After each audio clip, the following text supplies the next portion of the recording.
Welcome to the third video in our video series for this CAT or Computer Applications Technology Prac Exam or Paper 1 from November 2025 for grade 12s. We've already done question 1 and 2. Links to them are in the video description. I also have a link to the data file, so I would strongly suggest that you go and try out the question paper and then come back and watch the videos so you can see where you make mistakes. So this video is going to be question 3. So we're starting the spreadsheet questions. So let's make sure that we excel at them. So here we have the spreadsheet question and we need to open up 3 lecturers spreadsheet. So if I scroll down, this is all that it is. There's quite a few big marks here. So there's functions here that we're probably going to have quite a bit of parameters and intricacies to it. So let's get stuck into the 3 lecturers spreadsheet, which I've got open over here. And wow, you can see it's quite an intense spreadsheet. And we are working in the lecturers worksheet. Always make sure that you read which worksheet you are working in. Often we see students working in the wrong sheet. So this is easy because there's only one, but make sure that you're working on the right sheet of the spreadsheet. So let's start with 3.1. Center the contents of the sheet horizontally and vertically. Now I'm assuming this has got to do with if you were printing the worksheet. So if I come here to the page setup, and if we were going to print it, we could come here to the settings over here. And if I go to margins, we can center on the page horizontally and vertically. So if I click OK and I come over, look at the page layout, you can see that it's centered both in the middle of the page, both centered horizontally and vertically. I think that's what they want. You could have also come here to margins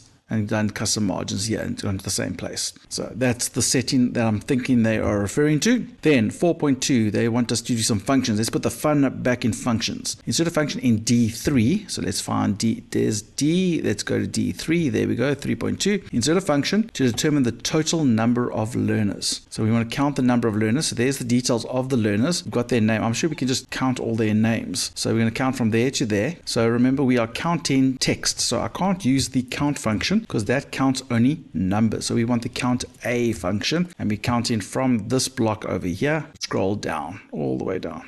There are no gaps there, so I think it's a suitable option to count. I'm sure you could have counted, for example, the IDs or the actual names, but we're going to count from B11 to B65. Click OK, and we can see that there are 55 of them. Great. So if we look there we go. It's only one mark. It should be a simple function. Then 3.3, insert a SUMIFS into D5. So if I come here to D5, you see they merged. That's why there's no D4. In here, we're going to put in a SUMIFS function. So they told me which one to use. So we can say equals SUMIFS. Open bracket. Now we first with the SUMIFS have what range are we summing. Then we have the criteria range, criteria range, criteria. So what do we want to sum first? We want to determine the total monthly salary paid of South African lecturers who work full time. First thing I'm going to do is we want the total monthly paid, which I'm assuming is this monthly salary over here. So yeah, we got the salary. So I'm going to select this range. So we're going to go from that range all the way to the bottom.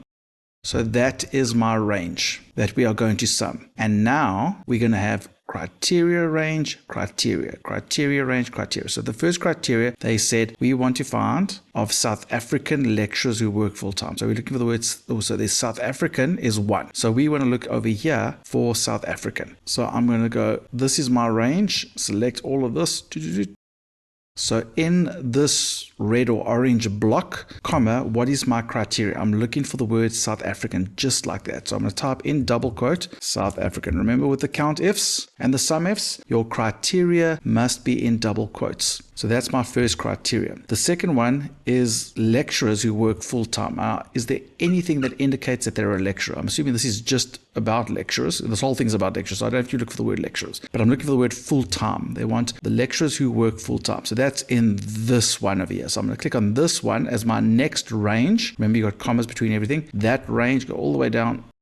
So in that range, we're looking for the word full time. So I put comma, we want full dash time. Spell it exactly like they want it. So I'm going to spell it like that and then close bracket. Now, a good way to check is make sure that your ranges match. It should, for every value here, there should be an equivalent value here and here. So it should go from 11 to 65, 11 to 65, 11 to 65. So there we go. I think that is correct. We've got all the South Africans in that block over there. We've got all the full time in that block. If one of them is true, that's not true. There is South African full time. full-time, we're going to sum that value. South African full-time, sum that value. South African, no, South African there, sum that value. So that's how it's going to work. And press enter, and that is the total. So then we go to 3.4, insert a formula in D7, which we added at the moment, to calculate the difference between the highest monthly salary and the second highest monthly salary. So what's the difference between the highest and the second highest? Okay, so to work out the highest, that would be the biggest one. That would be the max monthly salary. So I'm going to find the biggest monthly salary, which would be all of those cells.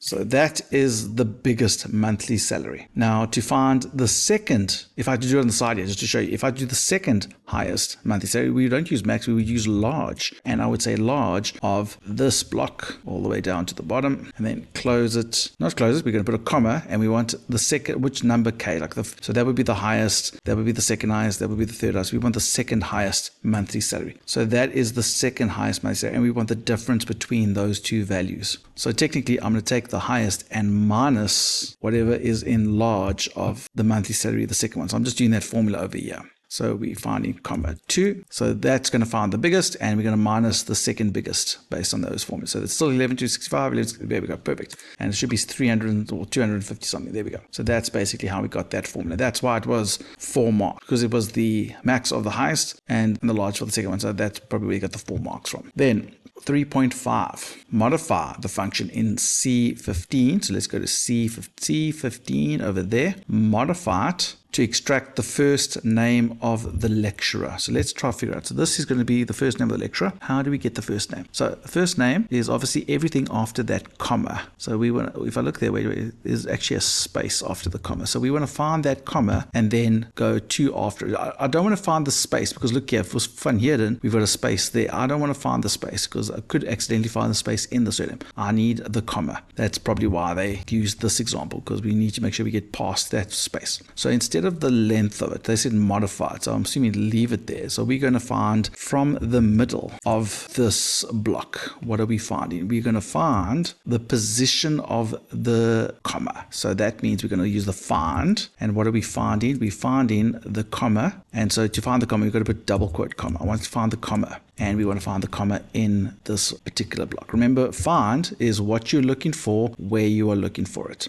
And then I'm going to copy for the whole length of it. So however long it is, just go till the end, basically. So I think that's what they've done. So we've modified it, we left it like that. So we're going from the middle of the text. We're starting at the position of the comma. Just give me the rest of the text. Let's just see what that does. So there we can see, although we found the length, that means we go all the way to the end, which almost like past the end, we've got enough because that's all that's left in the name. So that's fine. But we don't want this comma space. So when I find that little comma, I actually want to go 1 space, 2 spaces after it. So I'm going to take the position of that comma and add a 2 to it. Find the position of the comma and go 2 spaces after. If I do that, that's how we get the name. If we want to break it up, you could have come over here and you could have gone find the comma in this block. And we would have found that the comma is at position 12. But we want to copy from 12, 13, 14. So 14 after it. So we would have said equals mid of this block, taking that 12 and plus in 2, and then we're going to go for like 100, whatever the value is. But just to be sure, we just use the length that was already there. So that's what you could do if you were going to break it down into blocks. But I'll make sure that the formula is in there when you do it.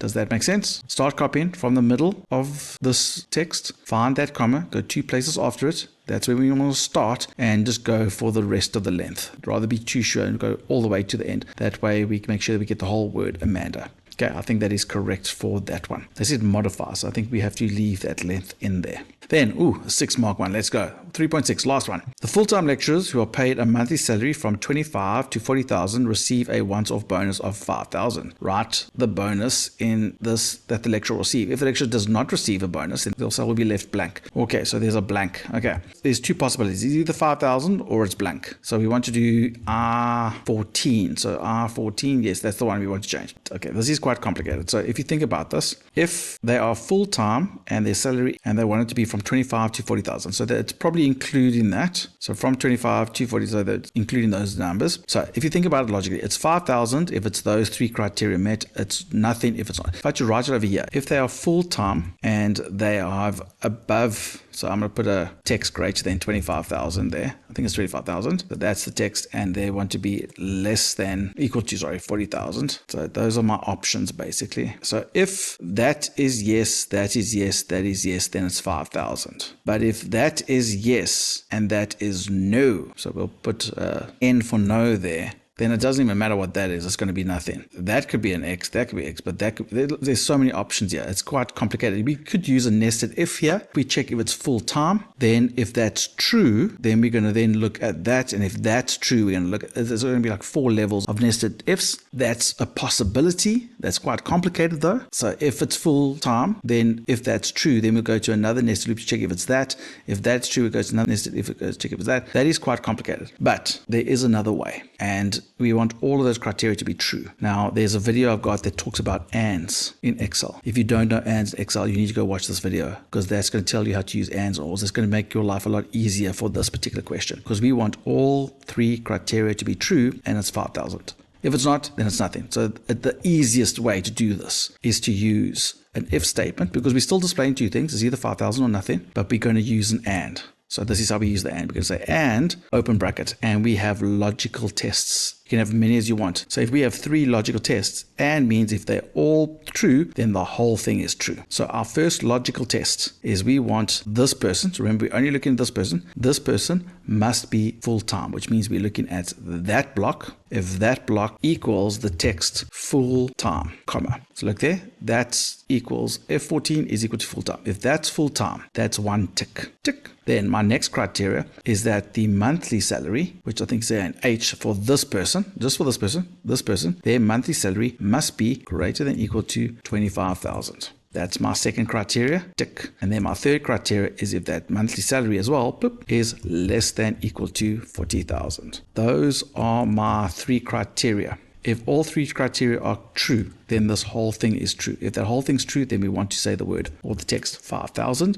If we don't, then we want to put nothing, which is double quote, double quote. So I think that's what they want. If I press enter, this person qualifies because they're full-time and they're between. If I had to drag this down, now they've given us values of here. Those answers should all remain with our formula. So if I drag this down, look, there's a 5,000, there's a 5,000. If I drag this down, do you see it's now applying the formula to this, and the ones that were originally 5,000 are still 5,000. That means my formula is correct. That's how I can test it. If you wanted to, you could have done the if statements here. You could have said equals F14 equals the text full time. So that is a true or false. And then you can say equals, this block is greater than equal to 25,000. That's a true. And say equals to this block less than equal to 40,000. So you could have used these building blocks. There you could see it's 3 trues, and you could have said and this block or comma this block, comma this block. If all 3 are true, then the whole thing's true. You could have done that as well. So that I think will give us the 6 points. If we look here, if and 1, 2, 3, 4, 5. Yeah.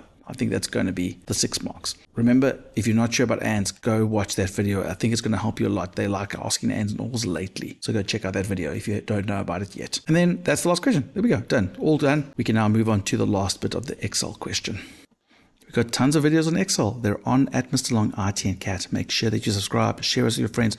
Make sure that you check us out whenever we post new videos. We're also on TikTok at Mr. Long Education. And remember, don't do it the long way. Do it the Mr. Long way.